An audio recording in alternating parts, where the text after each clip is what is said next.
In this video, you're going to get a great overview of machine learning and large language model best practices with none other than Kristen Kehrer. Kristen's got some amazing experience working with these tools herself and understanding how organizations are using them to add value. She'll walk you through some of the biggest pitfalls, the challenges that she's personally faced when working with LLMs, and she'll give you a good sense for what you should be focusing on if you want to learn about these and stay relevant with them throughout your career. It's a great video. Check it out and let us know what you think in the comments. Thanks. What are you doing with LLMs these days? Like, what do you see companies using LLMs for, and maybe what are some of the challenges that they're experiencing trying to incorporate them? Yeah, sure. So the projects that I've worked on that have actually gotten prioritized by the business have been a couple instances of chatbots, one being customer facing, one being more like if you have salespeople and they're less connected to the business, but they need to be able to get at that information and just being able to have it at their fingertips so that they can help the business. And then one that I built as the sole developer was for content generation. So if you are a large health insurance company and you need to be reaching out to all your patients and you need a gaps in care letter or some other type of letter, it would create letters, SMS, and emails that were, I mean, the prompt template was pretty large on this one, very specific. We want to talk at, a certain grade level. We want to don't include exclamation points, like everything that you could possibly think of so that the tone and feel of the information that you were getting back was in line with how the business wanted to speak to people. Wow, that's so cool. Problems, okay, because that's the bigger thing. So basically what I've seen across all the different projects, right, and even myself as a developer, you get really excited to build this type of project. But the real sticking points are, the prompt template really needs to be driven by the business, and the business doesn't always understand how involved that they need to be in this up front. But as a developer, right, especially as a contract developer, I'm coming in and I don't really understand the nuance. I don't understand, when we're talking about like medical terminology and stuff, at what level do we want to put that, and how do I had to communicate really closely with the business to understand how we could get it to the level that it needed to be before. Because if you're creating something internal, fine. But if you're creating content that is going out to customers of varying types, whether it's, patients or, you're in e-commerce or whatever, it needs to be a certain way. And actually what I ended up doing was building a prompt template. So this was its own, little UI where a marketer could go in and enter, here's what I'm going to say to the chatbot, or I need a gaps in care letter. And then it would load the prompt template for that specific use case. Because like I said, we had, different types of content we were generating. There were some other filters, but it would load the prompt template that was specific to that so that a marketer could actually adjust it, hit submit, Nice. Hit the API, get your answer back from the LLM, and then they could iteratively start to tweak it so that I was no longer a blocker. Because if you had handed me changes to the prompt template and said, hey, deploy this, cool, now you got to wait 10 minutes, right, before you can even see what the impact of those changes is going to be. So that was huge. The other issue is the same issue we've always had with data science projects, is that it's about the data and it doesn't get the attention that it needs, because oftentimes we're just not assigning an owner to, like, from the project right up front. Like, there's going to be somebody who we say, okay, this content specialist or this person in marketing, they're going to own making sure that the correct data is given to us. Because sure, like, somebody says, hey, we need to include information about this. I could go to the site, but maybe it's on the site in 3 different ways. And maybe one of those ways is optimal. And we want to be giving good data to the LLM. So those are the 2 major ways that are just really easy to, not saying it's not time consuming, but like there's like really clear changes in process that we can make to Yeah. fix these, and it's not getting the attention that it needs. Yeah, and that one, the quality of the data, that's going to be at every company is going to have that. It's such a hard problem, Yeah. because really it's one of those things where people have to focus on it and somebody has to own it, and it's easy to overlook how important that is, because that's been a problem that we in data have had forever before LLMs. It's been the same thing. It's like unless somebody is really really focused on it, you're not going to get there, because it has this natural entropy to just be as messy as possible. Yep. Well, and this is different too, in the sense that, when all your data is in GCP and you can go grab it, like here, we don't have that, right? These are often Yeah. blog articles on the website. And when the business assigns, hey, cool, we're going to build an LLM, they think of it as a dev project. They're not thinking like, oh, hey, I need to have like real ownership of part of the process in this. Yeah, and who knows, like a blog article written yesterday might be very different than a 5-year-old blog article that's outdated, right? And you're looking at that information. So yeah, what a hard but fun problem to tackle. That's awesome. And we've got somebody had posted your YouTube link here in the chat. I'm gonna just post a couple of other links here just while folks are hunting for you on the internet. I'll make it a little easier for them. So you can get Kristen on LinkedIn. She's really active there. Data Moves Me, her website, and then also she's got a book on machine learning, machine learning upgrades, machine learning upgrade, which that's a recent book. That was August it came out. Is that right? Yes. Shameless plug. Awesome. Yeah. Let's talk a little bit about what's in that book. I feel like that's going to be really interesting for the audience, and it'll kind of steer a little bit of the conversation. Yeah. So it sort of marries two topics that I'm really passionate about, which are MLOps, because I don't feel like I'm not seeing it integrated in data science teams. Sure, in the deep learning teams, more likely, where it's like a bigger pain point, but oh my God, we should realize that it's a pain point in data science and start to integrate it more there.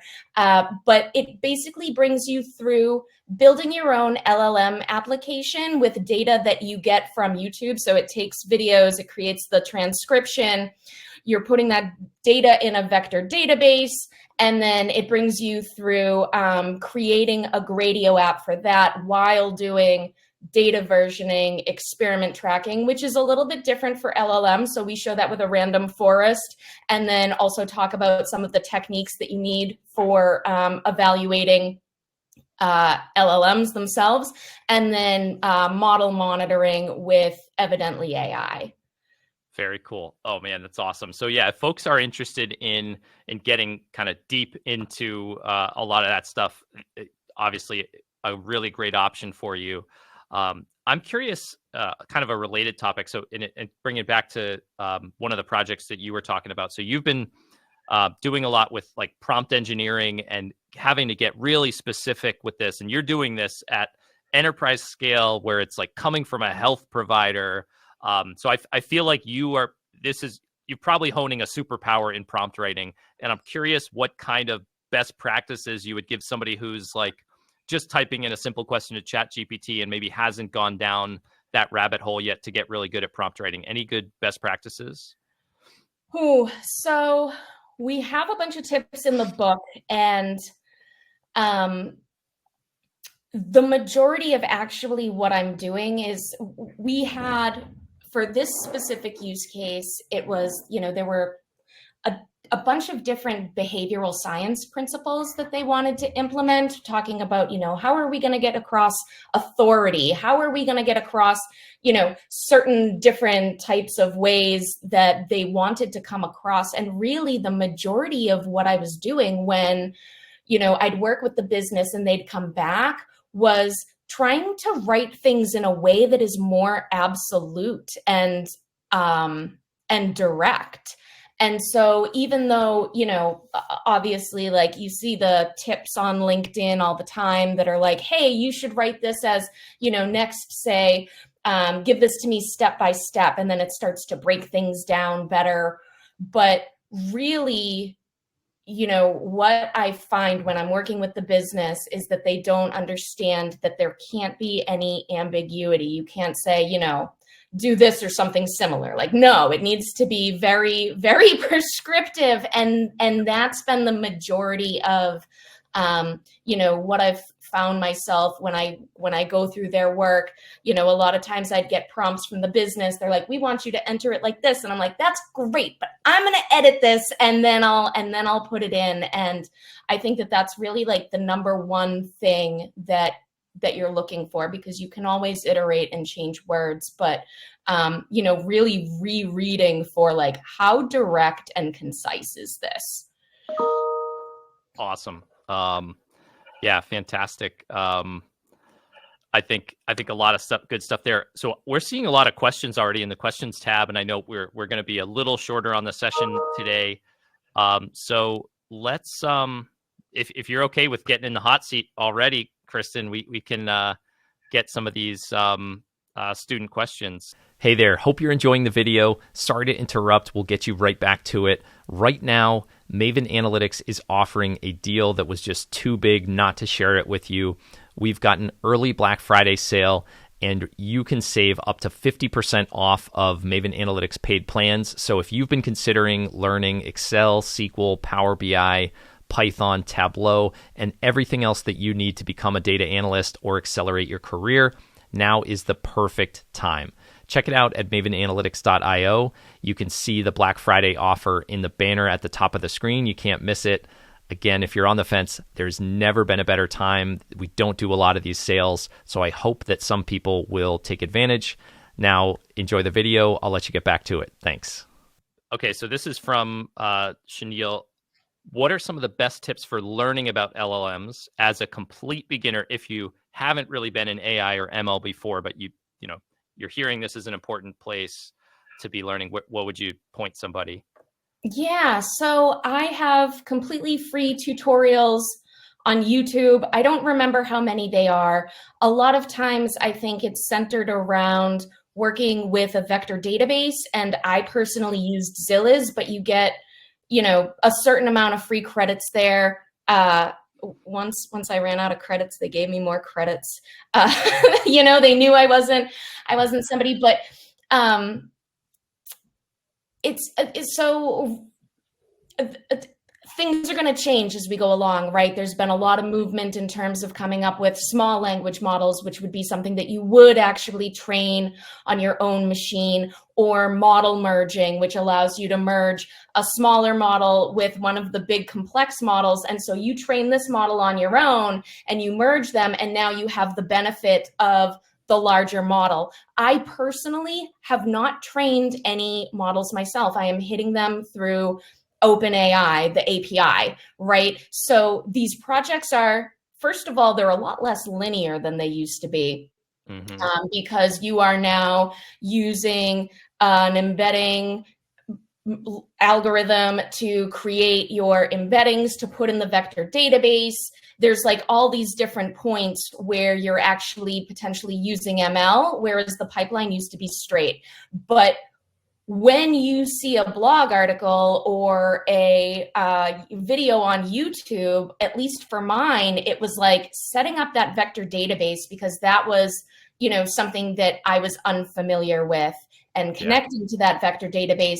But then the code itself, like for you to create a really simple Gradio app, you can do that in a couple lines and now have your text box and your output box exposed. And again, you're hitting the LLM through the API. So you can get up and running in like a day if that's what you want to do. And then of course, it's all the enhancements from there that are going to take the, longer amount of time, because there's like an infinite amount of stuff that you could do to play with this and improve it. But like, if you want to play with LLMs, there's nothing stopping you from finding a good YouTube tutorial or a blog article, just following along and standing something up very quickly, right? Like in my book, it brings you through the whole process with YouTube data. And then, like I said, on my YouTube, I have a free tutorial as well, where I think I go through standing up a Gradio app. Awesome. Yeah, I'm guessing many people, almost everyone in the audience has not done that. So that tutorial is definitely an awesome place for our audience to learn about this stuff. Yeah, our folks kind of often skew more like data analyst, but if they're here, they're interested in machine learning. So I really would encourage you guys to check out some of those resources she's talking about. No, we're so passionate about that. You know, like I identify as like a tabular data scientist who was building models based on tabular data, right? And it was just like so eye-opening to go and play with image data, go and play with unstructured text data. And absolutely there's challenges, but to get to that, you know, POC is sometimes a lot quicker than you think, and you learn a lot. And I highly urge anyone who is, you know, predominantly a tabular data person to go and play with image and text, unstructured text. Yeah, so such good advice. And I think that's one of the things in your career, you've not been afraid to try a new thing. And so you keep having these really cool experiences and learning these new skills. And so for folks in the audience, like, use Kristen as a model to just always be curious and, you know, be okay having to do something for the first time, because if you're okay with that, like, it might be painful for a little bit, but you're going to eventually collect an amazing portfolio of skills and like life experiences and fun on the job and stuff. So I always love that about Kristen and her career and her skill set. So it's awesome. Thank you. How about this? Do you think many companies are diving into LLMs too quickly, maybe before establishing the right data infrastructure? Is that a common issue? I mean, yeah, it's interesting. I see a lot of companies diving into this without having model monitoring set up. You know, with other issues going on, it also really depends on your use case too. Like, if you want to build a simple app that you're going to use internally because that's going to help people synthesize compliance reports or something else, and the risk is way lower, and the people know that, hey, if I get like an erroneous response from this LLM, there's no risk there, then sure. Like, it really depends on your level of risk and your maturity. Are there people diving into LLMs that like, oh, what do you do? Yeah, sure. But like, you know, it really depends on your level of risk. And again, I always go back to the MLOps. Like, you should have monitoring. You should have these things in place. And oftentimes people don't. Yeah, really smart. In the same way that, like, we've had DevOps and, you know, for like, yes, no, that's exactly right. it. Like a lot. Yeah, it's interesting. Like, some of these really good practices that always get applied to engineering, but then a lot of times don't get applied to data teams. And, you know, I'm guilty of it too. But. Yeah. Well, like, also monitoring ML is, you know, a more tricky problem than versioning code. And, you know, the tools for this only started coming out in like 2018. And then, you know, when I first saw it, I was like, oh my God, where was this in 2012 when I was writing down, like, you know, the loss values from my functions on paper? And so, you know, it's really relevant, but it is a harder problem to solve. So I understand why it's coming later, but we need to get adoption. Yeah. Yep. That's totally with you. This one's interesting. So Chenille again says, it's interesting that you use OpenAI's API for building LLMs. How do you think about the issues with data security? Like, are they trustworthy enough? Or do you have to be careful with what goes in there? That is a constantly, at least for me, because I am not a data security person, that has been like a constant source of stress when I was working on this project. And I am not joking. I would go to AI conferences and I would go to the security talks and I would try to talk to the people who are like experts afterwards. and ask them about their thoughts on, me using OpenAI API for this purpose. And so on the, on the web, on the so I was using Azure, but on their website, they'd say that, they weren't going to use your data, this, and that. And I felt more secure, but not completely secure, right? So I'd try and find people and ask them. And it's been a constant source of maybe, even the experts that I spoke to, they didn't give me a ton of confidence. I'm not sure that anyone wants to be on the hook because also too, how is it configured and how good's the, the security? Because I'd speak with the, people who were responsible for security. They weren't quite sure because it's a new application. And so we're all just sort of trying to figure that out. And if there's somebody who knows, and is sitting out there being like, why don't you know this? Hit me up. Yep. Oh man, it's so funny when you say the people responsible for security aren't even sure how to answer your question. That's when you're like, huh? Okay. How confident can I be? We're all just reading the docs on the site and talking to, because every once in a while I'll have a meeting with the person, people from GCP, and I'll ask questions, and I'm just it doesn't feel so straightforward. But yeah, nope. There's a comment in the chat from Heather that says, chat bots are a big application. They're trending big, but so many of them are actually not very helpful. You've worked on a couple customer facing ones and kind of the internal one to enable salespeople. I'm curious, in case anyone in our audience is ever going to start working on a similar problem, any tips to actually doing it well, and making those things effective? It's such a huge issue, right? Because you can have a query bot instead of a chat bot, and then you're not really actually harnessing that LLM stuff. There's just all these considerations in terms of, do we turn on contextual memory?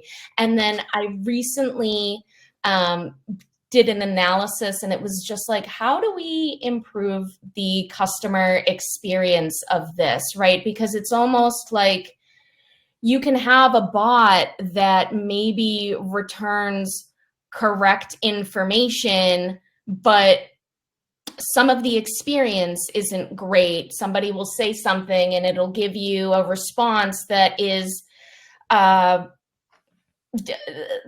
so this is hard because I don't want to go too deep here, but the bot saying that it doesn't know the answer, but then it doesn't know the answer when you say hello, or just all these, the way that you configure it and the options that you have weighing against what the business thinks is safe, and just trying to find that optimal place can be a real challenge.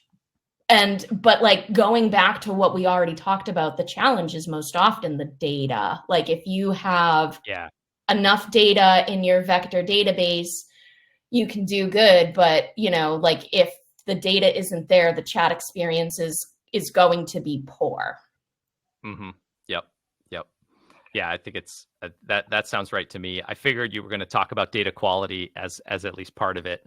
So that makes a lot of sense. Well, so we're almost at time. I want to be respectful of the time today and get you out of here. But maybe if people are interested in machine learning, my one piece of advice is going to be to get your book. But what other piece of advice would you give to them? Maven Analytics.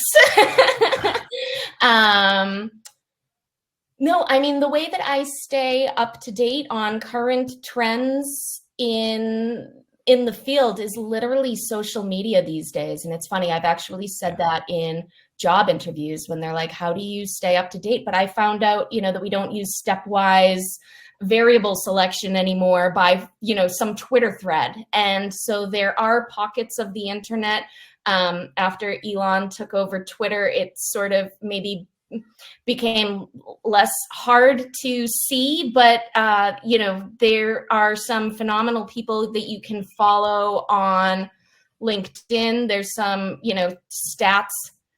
Like if you look up, different accounts for statistics on Twitter and just other machine learning on Twitter, like some people go deep and they're talking about new algorithms. And even if it's that you're seeing ads on LinkedIn, you're seeing ads for products that are like relevant right now. We're seeing graph databases, we're seeing vector databases, we're seeing all types of MLOps tools. And even in the copy there, you can learn a little bit about like the pain points that people are having, because that's how they sell, right? They tell you like, hey, you have this pain point and we can fix that. But I get the majority of my learnings these days from social media. Awesome. Yeah, that's a great way to leave the final session of Open Campus with a great place to get a never-ending stream of information on data. Find those data communities online. I think that's fantastic advice. Hey there, I hope you enjoyed this video. This was part of our Open Campus event where we ran 24 sessions in front of a live audience over the course of 2 weeks. It was a ton of fun. We did all these live sessions and we opened up our entire learning platform for free. You did not need a paid account to take advantage of all the courses. So folks could learn Excel, SQL, Power BI, Tableau, Python, etc. All the stuff that you need to learn data analysis skills and take your career to the next level. If you missed it this year, keep an eye out. We'll definitely be doing this again next year, probably again in October. We would love to see you there. And the last thing that I'll leave you with, if you're looking to take your skills to the next level right now and you've been on the fence about a Maven Analytics paid plan, we are currently running our early Black Friday sale. This is the absolute best time to pay for Maven Analytics if you want to, so don't miss out. You'll have the opportunity to save up to 50% on paid plans, which is a pretty great opportunity. You can check out all the details at mavenanalytics.io. Just look for the early Black Friday banner at the top of the site. You can't miss it. Hope that we'll see some of you there as well. Thanks for watching.